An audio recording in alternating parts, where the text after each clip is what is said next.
Parce que leur dernière sortie, que ce soit le porte-parole du gouvernement, Abdou Karim Fofana, dégg nañ ko ci sortie mi avec des railleries naan lekk na tey ci suba ay maafeek ay affaires yooyu di ko ñàkkal fayda déggoon nañ ko mu wax ko. La dernière sortie de Madiambal Diagne tentant de démontrer ou de distiller à l'opinion l'idée selon laquelle Ousmane Sonko non seulement est dans un hôtel presque 5 étoiles, hein, parce qu'il a osé même révéler le prix journée bi nga xam ni moom lañ koy fayal ci hôpital, comme si c'était de son plein gré wala par jeu, par stratégie ci la tëddee ci foofu di réanimation. Je pense que désormais avec la note que ce soit de l'hôpital ak de l'administration, on sent que les autorités les plus directement concernées lancé nañ une alerte pour dégager ñoom seen responsabilité, montrant que réellement la situation est grave. Parce que nit ki mënoo cumuler ay 2 grèves de la faim. Donc fuite bi c'est fait à dessein en fait pour dégager leur responsabilité. Non man xaw ma ku ko def ak ku ko organiser. Franchement xaw ma ko. Xaw ma ku ci ku ko def xaw ma kan moo ko organiser. Je peux pas dire ñoom la ñaan la et cetera. Franchement man bëgguma dugg ci benn spéculation. Néanmoins ce qu'on constate c'est que désormais ñi doon laaj réellement quel est l'état réel de Ousmane Sonko, je pense qu'une administration comme hôpital principal duñu téye nit en réanimation fekk amul justification. Donc supputation yi ñu doon def di ko distiller di montrer à l'opinion que ce qui se passe là-bas c'est pas en réalité grave, léegi ñoom am nañ une preuve palpable bu ñu xam, et que procureur est encore une fois un peu n'a pas saisi l'importance de l'événement. Parce que li ñu ko wax au lieu mu indi ci une réponse, sortie bi mu def c'est menacer encore une fois ak fii ñu toll de répression. Li mu bind ci communiqué bi nag xaw a jaaxal ñëpp. C'est pour ça que le pool d'avocats tontu ko, parce que communiqué bi bindu ci dafa am recel de documents administratifs. Il a parlé de divulgation de données personnelles. Bala nga cee poursuivre ay nit bu dee côté boobu, parce que li mu bind moom waxul le fait que c'est les histoires fuite bi am na. Mais li ko metti mooy nee na y a une panoplie d'infractions dont la divulgation de données personnelles. À ce que l'on sache à ce jour, divulgation de données personnelles du procureur mooy autosaisir, c'est le patient moom mooy autosaisir. Donc moom lu tax mu autosaisir jaaxal na ñëpp pour un sujet qui ne le concerne pas. Absolument. Te li ñu gën a jaaxal avocat yi mooy. Mais Ousmane Sonko bi ko gendarmerie jàppee di ko indi. Mais photoom dañ ko bi ko jëlee Tamba di ko indi, mais 2 minutes après Anita TV daf ko indi image yeeg yëpp. D'ailleurs avocats yi wax nañ loolu ci seen communiqué. moo tax ñu jaaxle. ni ko yow c'est la première fois ngay défendre le secret médical concernant Ousmane Sonko bi mu nekkee suma assurance. mais dañoo teg ordonnance yi ñu ko bindal. di ko lire procureur def na conférence de presse naan Ousmane Sonko dafa asthme. On l'a entendu mu def point conférence de presse di wax Ousmane Sonko dafa asthme. Donc tey qu'est-ce qui doit justifier moom mu ne moom le procureur day nekk le bouclier de Ousmane Sonko parce que dafa bëgg a protéger ses données personnelles. Je pense que ce qui les gêne c'est pas tant qu'on ait divulgué les données médicales ou le bilan le dossier médical d'Ousmane Sonko ou ses données personnelles. Ce qui les gêne mooy une situation bu ñu doon jéem a ñàkkal fayda au grand jour révélé nañ les dangers li Ousmane Sonko di risquer, que sa vie est réellement en danger. Mais est-ce que dañ ko doon ñàkkal fayda peut-être nëbbal parce que ñàkkal fayda quand même la vie d'une personne, en plus d'une personne aussi importante que Ousmane Sonko, je pense que peut-être la réalité est tout autre. Les dernières sorties demal nga seetaanaat les dernières sorties, parce que li mu révélé c'est aussi une période antérieure de Abdou Karim Fofana sur le sujet. Demal nga déglu li ci Madiambal Diagne bind bërki démb ni Ousmane Sonko est en train de faire de la comédie. Donc tey ñun li ñu jaaxal mooy loolu yëpp mooy pourquoi le procureur bi Anita Diop di génne jàpp Ousmane Sonko ses papiers ses pièces d'identité di photo lépp li nga xam ni ses effets personnels la ba ñu photo ko ci alors qu'il est entre dans les liens de la détention daanaka parce que il est entre les mains des forces de l'ordre. Kan moo génne photo bi kan moo ko fuiteloo et pourquoi saisirul autosaisirul. Donc lii nga xam ni c'est un problème qui concerne ses caractères moom deful. En plus xam na kan moo ko njëkk a publier pourquoi muy menacer nit ñi si tant est que kan moo ko publier xaw ma dans l'administration kooku dugguma ci. mais Juan Branco moo ko publier. on est à l'ère de l'information léegi munoo toog naan te en plus c'est pas estampillé confidentiel ou dara bindu ko ci. donc les gens de bonne foi sans savoir mën nañ ko parce que gis nañ ko ñëpp di ko partager Sénégal partagé na ko Juan Branco partagé na ko. léegi yow boo ci bëggee topp ay internautes. bëgg leen cee parce que am na j'ai entendu ñenn ñu commencé convoquer. ah bon oui am na ku ma dégg convoqué nañ ko. parce que daf ko partagé ñu ne ko non on se trompe de combat.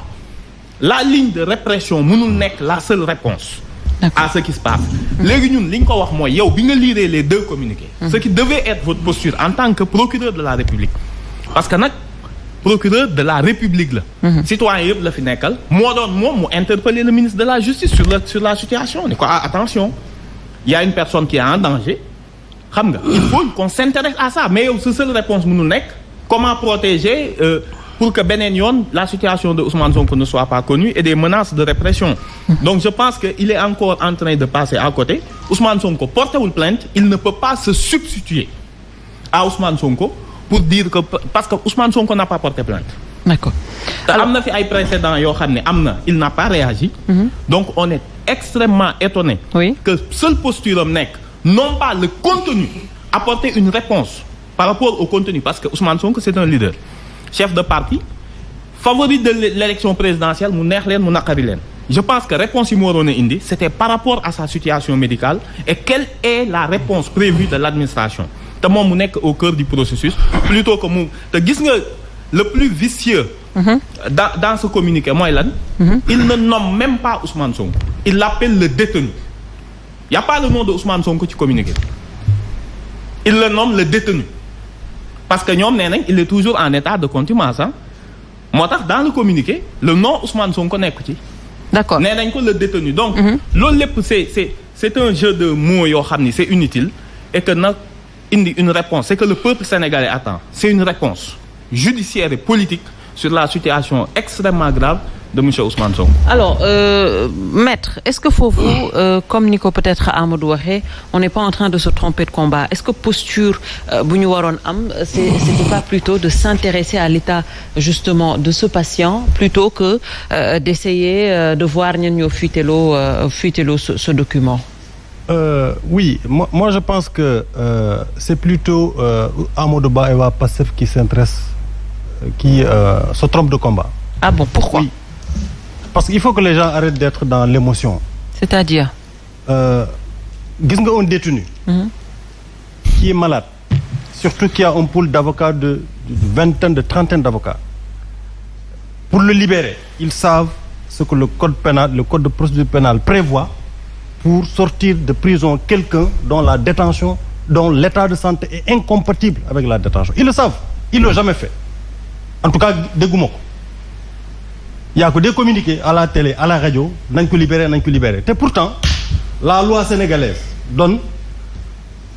permet de faire libérer quelqu'un si un médecin atteste que ça son état de santé est incompatible avec la détention. Pourquoi ils font pas ça? Mais qu'est-ce que ça veut dire alors? Que ñoom am nañ possibilité aujourd'hui de faire libérer Ousmane Sonko, mais ils ne le font pas. Mais en fait, c'est pas qu'ils ont la possibilité de le faire libérer, mais ils ont la possibilité de poser des actes allant dans le sens de sa libération. Ba xam qu'est-ce que le juge d'instruction va décider? Parce qu'aujourd'hui, le dossier de Ousmane Sonko, du point de vue de liberté et tout ça, n'est pas entre les mains du procureur de la République. Le procureur de la République ne peut libérer personne en l'état actuel des choses. C'est ça la vérité. Le procureur de la République, c'est le maître des poursuites. Il peut demander sa libération, mais il ne peut pas le libérer. Amadou Ba le sait très bien. J'ai l'impression que la situation de Ousmane Sonko aujourd'hui arrange. Je suis désolé, mais c'est l'impression que j'ai. Pour un peu, parce que au Sénégal, les Sénégalais sont émotifs, l'émotion, il est malade, il est tout ça. Mais ah bon? Oui, les Sénégalais sont émotifs. Vous pensez qu'on a besoin de ça? Mais oui, sinon pourquoi vous ne posez pas d'acte allant dans le sens de le faire libérer? Ci wolof. ñaata demande nga gis. yu ñu accordé le procureur Lank Kaare. loolu ma ne. ah non saisir ngeen Sénat saisir ngeen lu ne.